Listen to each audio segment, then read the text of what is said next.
Hello बच्चों, आज हम लोग क्लास 12th का फिजिक्स एक्सरसाइज 1 चैप्टर का नाम है वैद्युत क्षेत्र एवं आवेश। आज हम लोग जो टॉपिक लेके आए हैं वह है कूलाम का नियम, जो कि बहुत ही मोस्ट इम्पोर्टेंट क्वेश्चन है। ठीक है, तो ये एग्जाम की दृष्टि से वेरी वेरी वेरी वेरी जितना वेरी आप लोग कह लें उतना वेरी मोस्ट इम्पोर्टेंट क्वेश्चन है।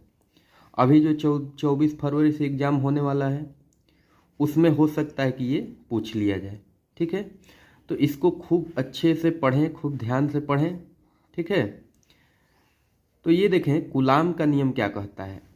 कूलाम का नियम ये कहता है कि इस नियम के अनुसार किन्हीं दो स्थिर बिंदु आवेशों के बीच लगने वाला आकर्षण अथवा प्रतिकर्षण बल दोनों आवेशों की मात्राओं के गुणनफल के अनुक्रमानुपाती तथा उनके बीच की दूरी के वर्ग के व्युत्क्रमानुपाती होता है। ठीक है, तो ये कूलाम का नियम कहता है। तो इसको समझते हैं, क्या कह रहा है। कह रहा है कि किन्हीं दो स्थिर बिंदु आवेशों, ठीक, यहाँ पे हम लोग मान लेंगे कि माना कि ये दो स्थिर बिंदु आवेश हैं। ठीक है, इसका नाम रख दे Q1, इसका नाम रख दे Q2। ठीक, अब इनके बीच की दूरी हम लोग मान लें स्मॉल r है। कितना है? स्मॉल r है।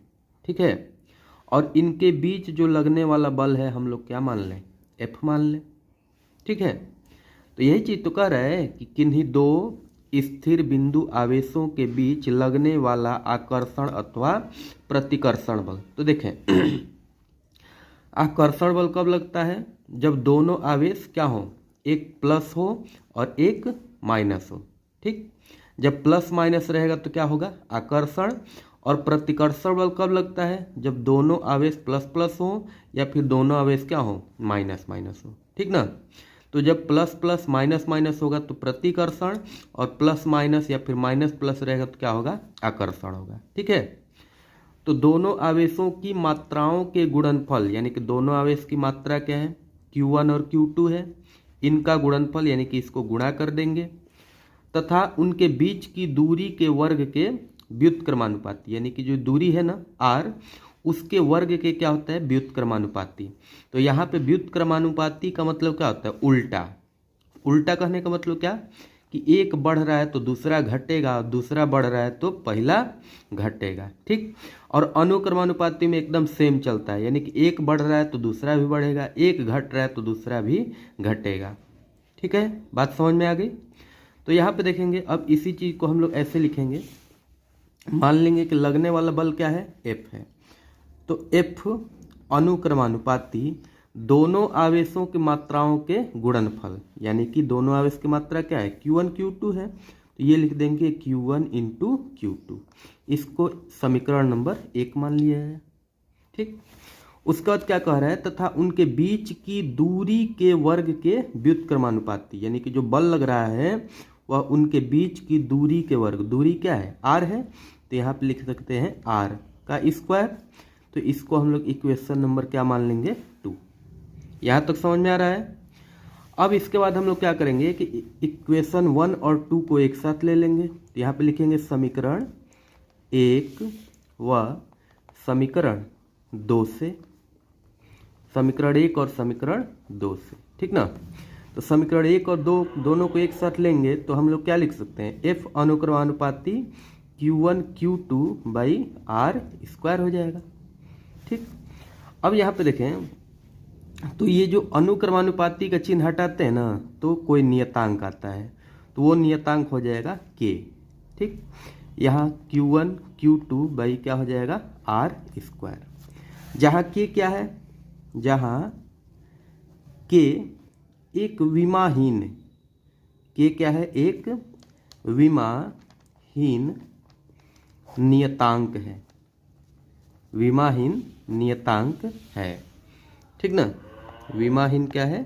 नियतांक है। विमाहीन कहने का मतलब कि k का कोई विमा नहीं है। ठीक, और यहाँ पर हम लोग k इक्वल टू क्या लिख सकते हैं? 1/4 पाई एप्सिलॉन नॉट।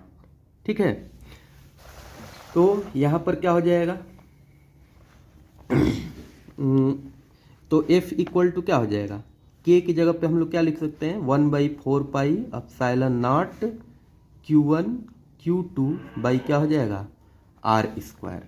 ठीक है, Q1 Q2 by R square हो जाएगा। तो F equal to 1/4 pi epsilon naught Q1 Q2 by R square. तो ये हम लोगों का क्या हो गया, कूलाम के नियम का फार्मूला हो गया।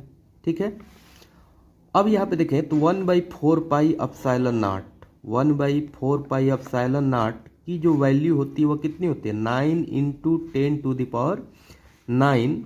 ये इसका मात्रक हो जाएगा न्यूटन मीटर स्क्वायर प्रति कूलाम का स्क्वायर हो जाएगा।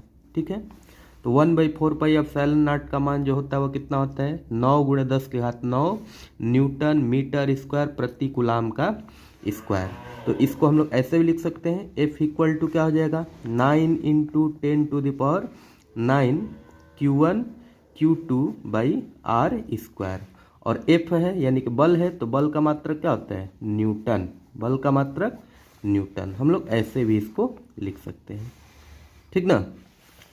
अब यहाँ पे देखें, यदि जो दोनों आवेश हैं इनके मार्ग में कोई परावैद्युत पदार्थ रख दिया जाए, क्या रख दिया जाए, परावैद्युत पदार्थ। तो यहाँ पे लिख सकते हैं कि यदि माध्यम में कोई परावैद्युत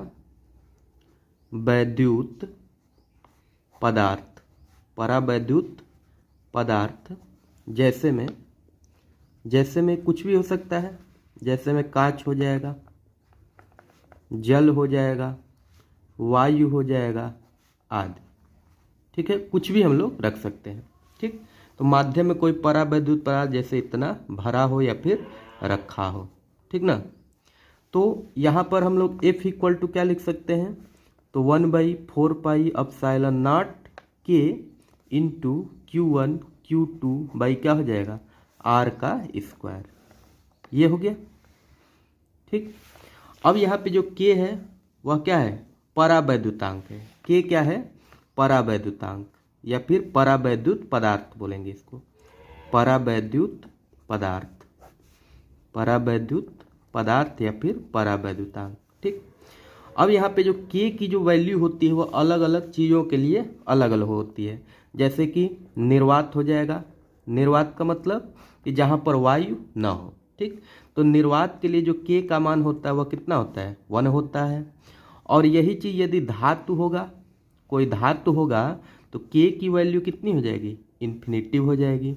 और यदि वही कोई कुचालक पदार्थ हो जाए, क्या हो जाए, कुचालक पदार्थ। ठीक ना, कुचालक पदार्थ में K की जो वैल्यू होती है वह K ग्रेटर देन क्या होता है, 1, यानी कि K की जो वैल्यू होगी वह 1 से क्या होगी, ज़्यादा होगी। ठीक है, तो कोई जब परावैद्युत पदार्थ भरा हो तो इसके लिए हम लोग ये चीज़ याद रखेंगे। ठीक ना, ये वाली वैल्यू। ठीक, तो अब इसमें एप्सिलॉन नॉट एक चीज़ आ गया, तो इसका जो वैल्यू होता है इसको भी हम लोग लिखते हैं, एप्सिलॉन नॉट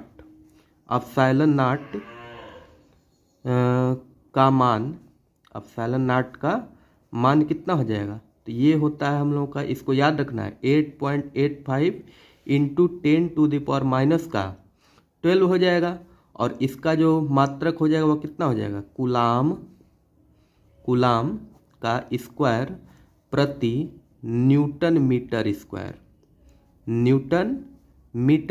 स्क्वायर हो जाएगा। ठीक है, तो ये एप्सिलॉन नॉट का मान हो गया। ठीक, तो इस तरह से हम लोग ये कूलाम का नियम देखें, जो कि परीक्षा की दृष्टि से बहुत ही महत्वपूर्ण है। इसको खूब अच्छे से पढ़ें, ध्यान लगा के पढ़ें। ठीक, और ये वीडियो यदि आप लोगों को अच्छा लगे तो लाइक शेयर और सब्सक्राइब जरूर करें, अपने दोस्तों को जरूर पहुंचाएं।